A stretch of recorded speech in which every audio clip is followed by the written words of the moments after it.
بسم الله الرحمن الرحيم الحمد لله نحمده ونستعينه ونستغفره ونعوذ بالله من شرور أنفسنا ومن سيئات أعمالنا من يهده الله فلا مضل له ومن يضلل فلا هادي له وأشهد أن لا إله إلا الله أشهد أن محمد رسول الله. My dear brothers and sisters, things are changing in the marriage market. Now, it is a very difficult market to be in today. Well, first and foremost, because those who are trading, and I'm sorry to use such rudimentary terms, but that is how it is. It is as the ulama and the Islamic paradigm considers it as mu'amalat. Nikah is an aqd, is an actual contract. Now, the Walt Disney, Bollywood, Hollywood version of things in life want you to believe that everything is romanticized. And in doing so, they have caused this huge gap between reality and expectations, or should I say between reality and fantasy. And that gap is sadness, depression, anxiety, being dissatisfied, which leads to huge rates of divorce. We're pushing towards 50% now. We're pushing, even the most refined statistics are showing a huge increase in divorce. So the Western concept of looking at marriage, the modern Walt Disney concept, has failed you and is actually the cause of so many problems. The marketplace is a difficult place to be in right now because, well, as I said, there's a lot of expectations that are not met because of deception and delusion due to social media, of course, and media in general, but also the social dynamics and the social realities of today's world, 21st century, have caused men and women to be confused. Men are not as strong as they were at once and men enough, and women are just not as strong as they were once in their femininity and being women enough. So the two are not very, very interested in each other anymore. I would say men are a bit more interested in women than women in men, and that is because men are extremely biologically programmed to desire women, and because they're a bit more superficial in how they select women, and it's usually due to the way they look. Now, that is not necessarily something good, but that is a fact. The Prophet, of course, advised the man, فَاظْفَرْ بِذَاتِ الدِّينِ تَرِبَتْ يَدَاكَ, make sure you choose the one who has strong deen.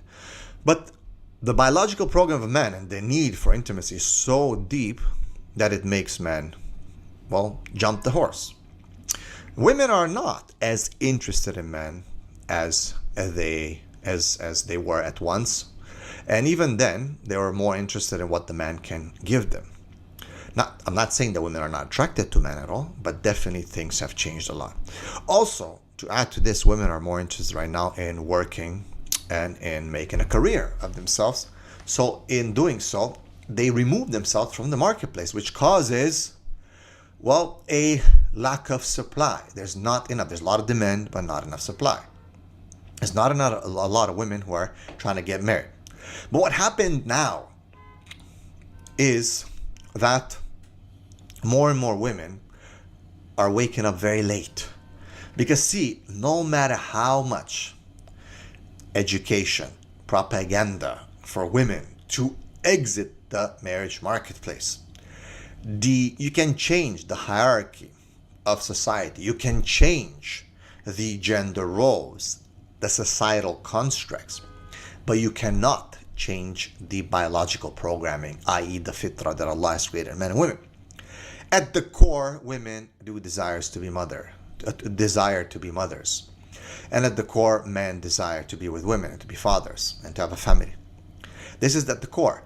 Now, women are realizing it very late in their 30s, mid-30s, when it's very, very, very late. And they re-enter the marriage marketplace quite late after they finish their master's, sometimes their PhD, or have gotten at least a good 5 years of work and made some money. Now, it is too late because a lot of things have changed.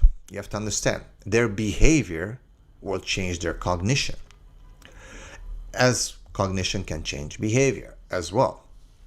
And unlike the Western understanding of human psychology or fitra, the Islamic model looks at the core of the fitrah of how Allah subhanahu wa ta'ala has created and how the Sharia applies to that person and what they should do as a solution to their problems. The West will look at things from a total different lens, and that is a problem because the Muslims consider the Western system superior. And in doing so, they cut themselves short, not to mention that they put their iman in danger. Let's say that they do it out of ignorance and out of conditioning and out of being fooled by the Western system. But the realities stand that in the marriage marketplace, things are not good.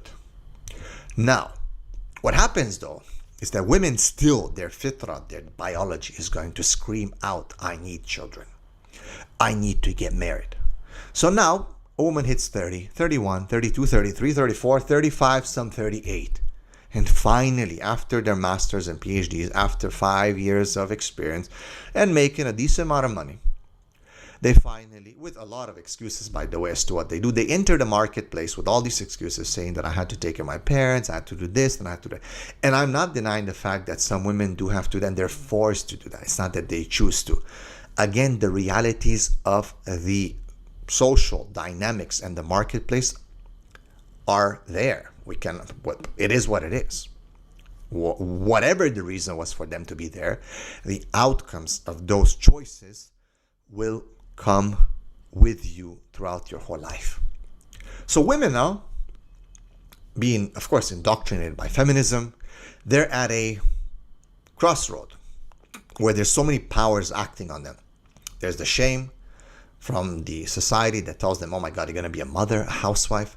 Oh my God, it's so shameful. You just did your master's. You're so qualified. You're so this, you're so that. Then there's, of course, feminism, which tells you, no, you can keep going ahead. You don't need a man. You don't need a family. Push forward. Then there's, of course, their fitrah, which says, their clock, their biological clock says, oh my God, time's ticking. I want to be a mother. I really would love to know how to feel, to have a child, to be pregnant, to give birth, to raise them, to smell a baby, to breastfeed him or her, to see them, grow up and get married. Their biological programming is deep. And now they're at odds with each other. Everyone's pulling on the woman. So the woman says, hey, okay, so let me put my chances forward. I'm sure that someone's going to take me. And as the female biological program is very deep from Allah, so is the man.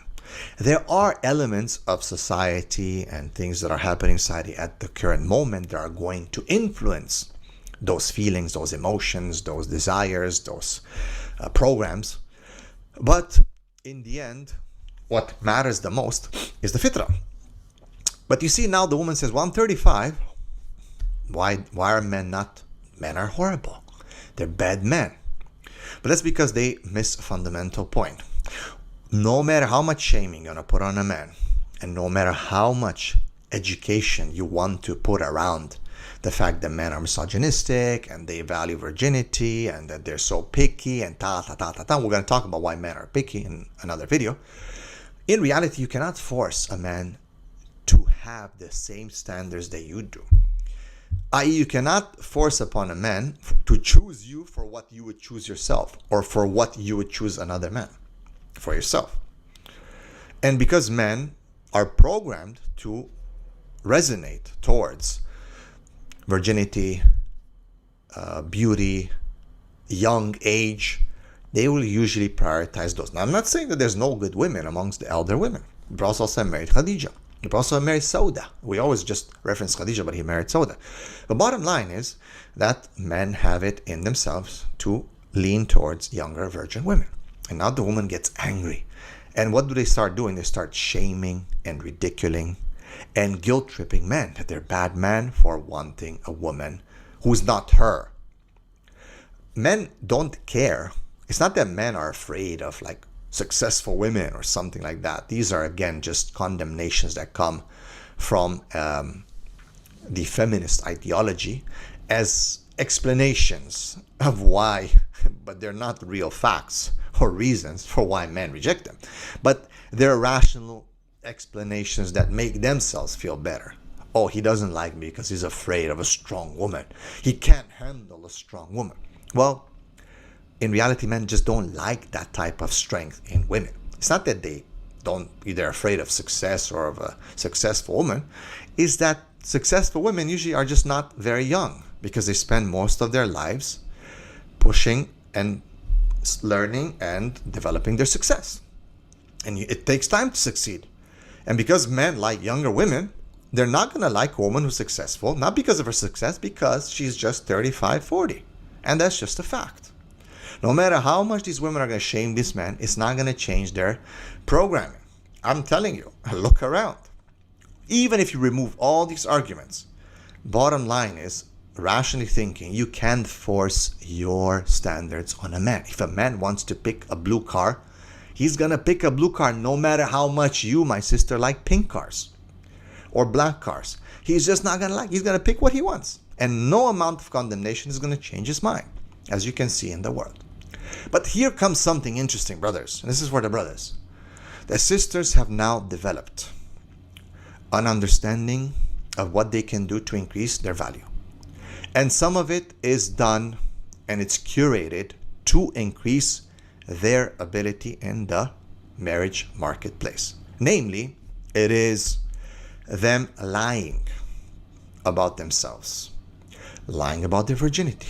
Well, if an age is a problem, well, guess what? A man is still going to accept a woman because men just desire women, whether they're young or old. As long as a woman looks good, even though men prioritize younger women, if there is no availability, as I just told you at the beginning of this lecture, that the marketplace is quite empty due to women, young women being in universities and workplaces and so on, and masters, men are going to be like, well, she's pretty enough, even if she's 30-something. So they're going to look at them, especially if they're beautiful and they take care of themselves. So they're going to bypass that rule, let's say, okay, that age limit, and they're going to look at the next thing, which is beauty. They're going to look over fertility and look at beauty because they have desire. But now, women also realize that men they're more picky. And I'm going to talk about why men are so picky today. They want a woman who's obedient. They want a woman who's this, who's that. There's been red pill around, and a lot of people are watching these things online. Andrew Tate, a lot of the negative things. But it has indoctrinated certain men, good and bad. Good in the sense that men are more aware now of certain things, and they are more strict on their criteria. Bad because there's so many bad things that are coming out of red pill to replace, sadly, what's not being filled in there by our own brothers and teachers and so on. And it leads men to a lot of misguidance and hatred of women and misbehavior towards women. And the red pill is just a very toxic movement that has caused so much damage to young men. But you can see why it's so tempting to men. So now what women are doing is, okay, so guys are very picky. Now I've worked my whole life and I consider myself a boss babe, but I know that he doesn't like it. So now, because they've been watching all these videos, they themselves are consuming red pill content. They themselves are watching this, even though they hate it. They make notes, and now they know what to tell men. They know how and what to tell them to feel that, oh, this is a good woman, right? So now their value increases. I'm obedient. I take care of myself.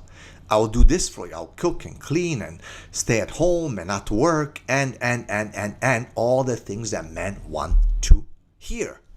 Because these sisters have been watching those podcasts. They've been watching these alpha podcasts, these red pill podcasts. They've been watching their complaints of men and what men want and why they're so picky. And now the women have taken notes. They've taken notes and they said, aha, let me entrap the man now and give him what he wants. So in the marriage vetting process and the initial meetings, women know how to answer the questions. They've been preparing themselves. Once they clear the security checkpoint and they've boarded the plane and the captain is taken off, now mutiny takes place. No, I'm not really happy. I thought about it. I think I should still work. No, the makeup, I need to wear it because it makes me feel better. And I want to feel better for you. The guy friends that I've worked with and did masters with my whole life, I can't really cut them off. They're going to be upset. I'm doing dawa to them. Yeah, like the whole thing about, me giving you intimacy. I'm not really feeling it, right? I'm not really attracted to you. But so But you have to pay everything and pay the bills, and now it causes problems. So now they've cleared the security measures, and now they finally reveal themselves as they are, because they've been conditioned by the feminist movement, by years of spending time in the system, learning from the Kafir system, learning from the system that they consider indeed superior to the Islamic system. They consider Islam as lacking and not having the solutions to their problems. Therefore, it's mostly women who flock to these liberal arts, who flock to sociology, psychology, you name it. It is women in general. If you look at the statistics of how many people, and they consider these systems to be above. It's these women that become the counselors, psychiatrists, they become the social workers, even lawyers, judges, you name it. It is women, because they consider these systems to be above. But still, the biological program is so deep that they're going to manipulate these things and say, no, I'm not like that. Yeah, I've gone through this, but I want to be a good Muslim wife. Boom, once she's in, now the real face comes out. They're learning, they're tricking brothers, and brothers are falling for it. So we have to learn properly these issues, and brothers have to be careful. Yes, they're very picky, but in this time of fitna, pickiness might be something that is important. I'm not saying to the point that you don't make a decision. And I teach men this. I make sure that men understand this. But it is to the point that you do your due diligence and you don't get tricked just by asking a few questions and getting a few answers that you want. You think that that's enough. And that's why I've developed the marriage vetting masterclass and the marriage vetting blueprint to help men to look at situational behaviors, constructs, proper questions, observe behavior, to push to actually make sure that the security check is watertight. And even then, women are so smart that it might be that they'll sneak through, but then still, in my system, I teach you how to deal with that if mutiny takes place once the plane has taken over, it's above the ocean. So that you don't crash your plane, that you don't have to return back to where you started from, that you continue to the destination that you as a man have decided from the beginning. Barakallahu feekum. If you guys like this video, make sure you like it and you share it, and make sure you check out the links in the description to support my work. There's a link right there that helps me and helps my work move forward. The dawa that I do, the counseling that I do, some of the free counseling that I do, you can help it and sponsor it. Alhamdulillah. Make sure you share this with everyone who can benefit it. And bi'idhnillah ta'ala, we're going to continue to create this kind of content and educate the men and the women around according to the Quran and Sunnah. Walhamdulillahi Rabbil Alameen. Assalamu alaikum wa rahmatullahi wa barakatuh.